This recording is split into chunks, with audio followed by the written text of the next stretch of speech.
My name is Paul Hare, and I'm the owner of Your Dog's Best Friends.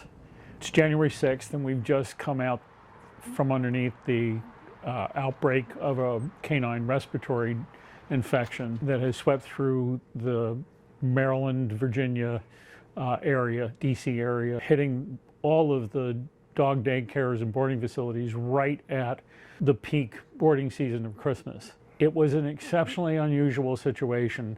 We saw our first case on December 26th, and it was just a single case. All the dogs had been in our care through Christmas Eve, Christmas Day, Christmas night, and into the morning of the 26th.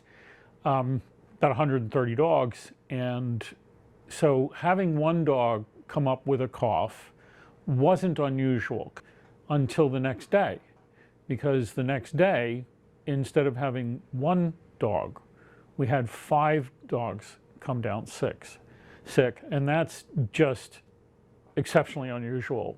We have 2 playrooms that, in addition to being physically separated, run on 2 different HVAC systems.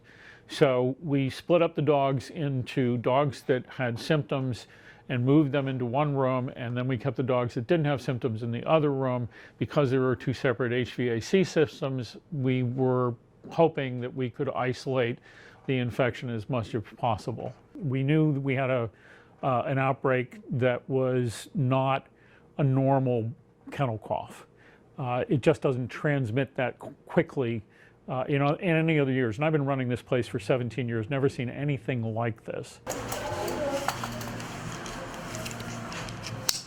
We immediately started phoning vets to get appointments to get these dogs to be properly evaluated and given the treatments. And what we found was that the vets were just besieged. There was an outbreak everywhere. And so it was really hard to get somebody to see the dogs. Fortunately, we have long-standing relationships with many of the vets in the area, so we were able to get all of those dogs in. But the next morning, we woke up and there were 20 dogs. Yeah, what a good girl.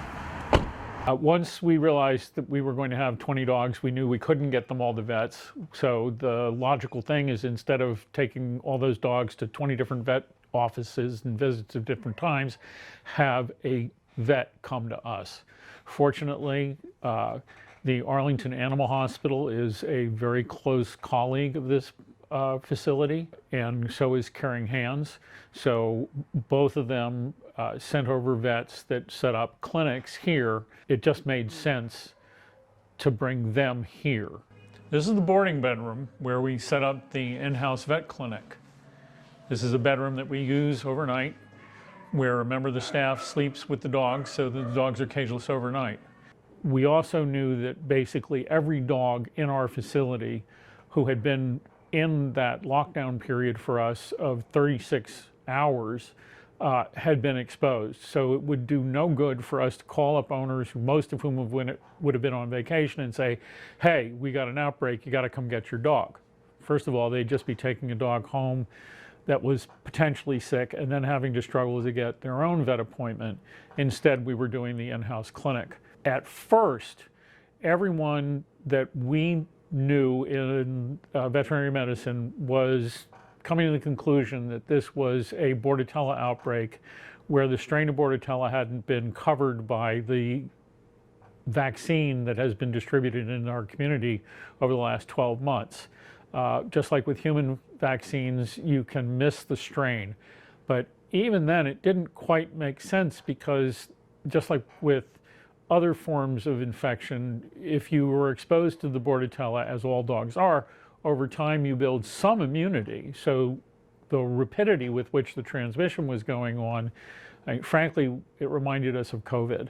So what we're going to do now, first of all, we're going to require everybody who didn't get sick, whose dog didn't get sick, to get a flu vaccination before they come back. And to facilitate that, because it's so hard to get vet appointments right now, we are going to run an in-house flu vaccination clinic sometime in the next week or so.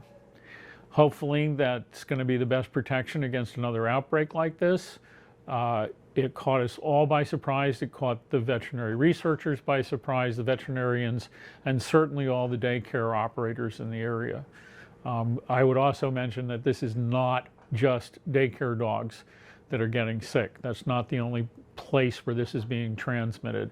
Heartiest recommendation we can make, please get your dog vaccinated for flu on a regular yearly basis.